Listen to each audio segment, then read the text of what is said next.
আম্মা বাদ নাউযু বিল্লাহি মিনাশ শাইতানির রাজিম বিসমিল্লাহির রহমানির রহিম কুল্লু নাফসিন যায়িকাতুল মাউত প্রত্যেক প্রাণীকেই মৃত্যুর স্বাদ গ্রহণ করতেই হবে। ভাই, আমরা এই দুনিয়াতে ছিলাম না, আছি, আবার চলে যাব। আলহামদুলিল্লাহ, আলহামদুলিল্লাহ, সমস্ত প্রশংসা মহান আল্লাহ তাআলার জন্য, যিনি জীবন ও মৃত্যুর মালিক। আজ আমরা এমন একটি বিষয় নিয়ে আলোচনা করব যা প্রতিটি মানুষের জীবনে আসে, মায়ের মৃত্যু। মা পৃথিবীর সবচেয়ে বড় দোয়ার দরজা, কিন্তু যখন সেই মা না থাকে তখন পৃথিবী অন্ধকার মনে হয়।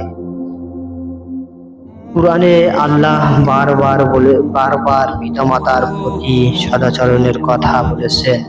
রাসূল সাল্লাল্লাহু আলাইহি সাল্লাম বলেন, তোমার তোমার জান্নাত মায়ের পদতলে। মা সন্তানের জন্য কি কষ্ট করেন! গর্ভধারণ, জন্মের সময় কষ্ট, সারা জীবন ত্যাগ তিতিক্ষা। মায়ের প্রতি অবাধ্য হওয়া সবচেয়ে বড় গুনাহ। মা চলে গেলে সন্তান বুঝতে পারে পৃথিবী সবচেয়ে বড় ছায়া হারিয়ে গেছে। তখন আর কেউ সন্তানের জন্য নিঃস্বার্থ দোয়া করেন না।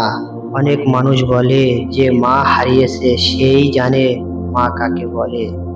কবরে মা একা, সন্তান দূরে, এই দৃশ্য হৃদয় ভেঙে দেয়। আবেগময় বাস্তব চিত্র। কল্পনা করুন যে মা আমাদের জন্য রাত জেগে থাকতেন, অসুস্থ হলে বুকে তুলে নিতেন। আজ তিনি কবরে নির্জনতায়। সন্তানের ডাক শোনেন না, খাবার দেন না, দোয়া করেন না। একদিন যে হাত দিয়ে আদর করতেন সেই হাত আজ মাটির নিচে। এই সত্য আমাদের মনে করিয়ে দেয়, পৃথিবীতে সবকিছু শেষ হবে, শুধু নেক আমল থাকবে। সন্তানের করণীয়।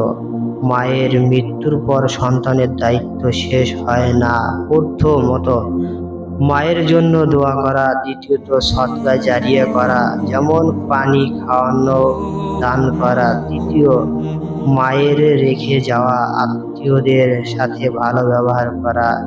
রাসূল সাল্লাল্লাহু আলাইহি সাল্লাম বলেছেন, মানুষ মারা গেলে তার সব আমল বন্ধ হয়ে যায়, তবে তিনটি আমল চলতে থাকে: সদকায়ে জারিয়া, উপকারী জ্ঞান এবং নেক সন্তান যে দোয়া করে। মা পৃথিবীর জান্নাত, তার মৃত্যু সন্তানের জন্য বড় পরীক্ষা। আসুন আমরা যারা মাকে হারিয়েছি আল্লাহর কাছে দোয়া করি, হে আল্লাহ, আমার মাকে মাফ করে দিন, জান্নাতুল ফেরদাউস নসিব করুন। আর যারা এখনো মা বাবাকে জীবিত অবস্থায় পাচ্ছেন, তারা যেন তাদের প্রতি সর্বোচ্চ সম্মান দেখান, দোয়া চায় এবং জান্নাত অর্জনের চেষ্টা করেন।